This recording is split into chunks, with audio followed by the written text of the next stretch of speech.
Hello दोस्तों, नमस्ते। क्या इंग्लिश टेंसेस को लेकर हमेशा कंफ्यूजन रहता है? पास्ट, प्रेजेंट, फ्यूचर इन सब में उलझ जाते हैं? तो चिंता मत कीजिए, आज हम इन तीनों को इतने आसान तरीके से समझेंगे ना कि सारी परेशानी दूर हो जाएगी। तो चलिए शुरू करते हैं। बहुत लोगों को ना इंग्लिश टेंसेस काफ़ी कंफ्यूजिंग लगते हैं। हमेशा यही सवाल रहता है कि भाई कौन सा टेंस कहाँ यूज़ करना है। लेकिन मेरा विश्वास कीजिए, आज के बाद ये प्रॉब्लम आपकी लाइफ से हमेशा के लिए चली जाएगी। बस अगले 10 मिनट, जी हाँ, सिर्फ 10 मिनट में हम टेंसेस को इतना सिंपल बना देंगे कि आपको फिर कभी कोई कंफ्यूजन नहीं होगी, ये गारंटी है। तो आखिर ये टेंसेस हैं क्या? चलिए सबसे पहले ये समझते हैं। देखिए, बिल्कुल सिंपल शब्दों में टेंसेस बस समय यानी टाइम के बारे में बात करने का एक तरीका है। That's it. देखिए, टेंस जो है ना, वो वर्ब यानी क्रिया का वो फॉर्म है जो हमें ये बताता है कि कोई भी काम कब हो रहा है। सिंपल, मतलब काम अभी हो रहा है या पहले हो चुका है या फिर आगे फ्यूचर में होगा। बस इतना ही है टेंस। इसको और भी आसान बनाते हैं, ठीक है? चलिए टेंसेस को 3 टाइम जोन्स में डिवाइड करते हैं। नंबर 1 पास्ट यानी बीता हुआ कल जो हो चुका। नंबर 2 प्रेजेंट यानी आज का दिन जो अभी चल रहा है। और नंबर 3 फ्यूचर मतलब आने वाला कल। सिंपल। तो आज का प्लान क्या है? देखिए, प्लान बिल्कुल सीधा सा है। सबसे पहले हम प्रेजेंट टेंस को समझेंगे, फिर हम पास्ट टेंस की बात करेंगे, उसके बाद फ्यूचर टेंस और हाँ, एंड में सबको एक साथ मिलाकर रिकैप भी करेंगे। रेडी? तो चलिए शुरू करते हैं अपने पहले टाइम जोन से। ये है प्रेजेंट टेंस। इसका यूज हम कब करते हैं? अपनी रोज की आदतों के लिए या ऐसी बातों के लिए जो हमेशा सच होती हैं। So simple present tense. इसका इस्तेमाल तब होता है जब हम ऐसी चीजों के बारे में बात करते हैं जो या तो रोज होती हैं या फिर यूनिवर्सल ट्रूथ है, हमेशा सच रहती हैं। जैसे सूरज पूरब से उगता है, ये एक फैक्ट है, एक सच है, राइट? और इसका फॉर्मूला? अरे बहुत ही आसान है।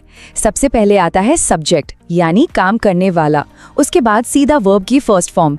That's it. चलिए इसको एग्जाम्पल से समझते हैं और क्लियर हो जाएगा। देखिए कितने सिंपल एग्जाम्पल्स हैं। पहला, आई गो टू स्कूल यानी मैं स्कूल जाता हूँ, रोज की आदत। नेक्स्ट, ही प्लेज क्रिकेट, वो क्रिकेट खेलता है, उसकी आदत है।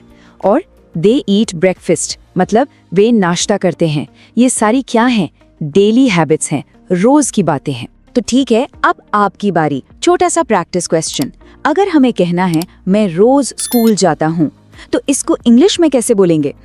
सोचिए और अपना जवाब नीचे कमेंट्स में फटाफट लिखकर बताइए। बहुत बढ़िया।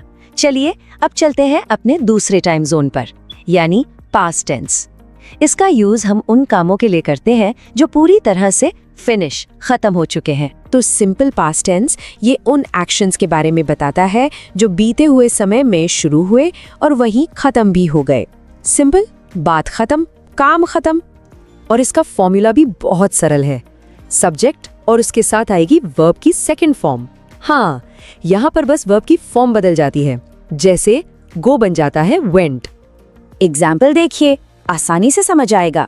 आई वेंट टू स्कूल येस्टरडे, मैं कल स्कूल गया था। गो का वेंट हो गया। He played cricket last week, उसने पिछले हफ्ते क्रिकेट खेला था। प्ले का प्लेड। और she cook dinner last night, उसने कल रात खाना पकाया था। देखा, इन सब में येस्टरडे, लास्ट वीक जैसे शब्द बता रहे हैं कि काम पास्ट में हो चुका है। ओके, एक और प्रैक्टिस चैलेंज आपके लिए। मैंने कल क्रिकेट खेला, इसे इंग्लिश में कैसे कहेंगे? चलिए जल्दी से अपना आंसर नीचे कमेंट्स में पोस्ट कीजिए।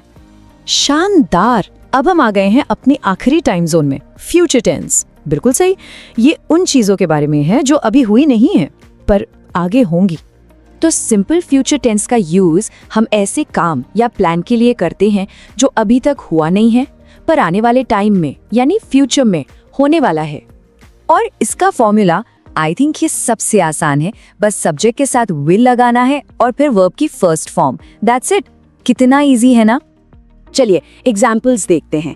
आई will go to school tomorrow, मैं कल स्कूल जाऊंगा। Simple. He will play cricket, वो क्रिकेट खेलेगा। और we will travel to Mumbai, हम मुंबई जाएंगे। ये सब क्या है? फ्यूचर के प्लान्स हैं। तो अब आपकी बारी है। अगर मैं कहूँ मैं कल मुंबई जाऊंगा तो इसको इंग्लिश में कैसे कहेंगे? फटाफट नीचे कमेंट में बताइए। बहुत अच्छे, तीनों टेंसेस आपने सीख लिए हैं। वाओ! अब चलिए इन सबको एक साथ देखते हैं ताकि सब कुछ एकदम क्रिस्टल क्लियर हो जाए।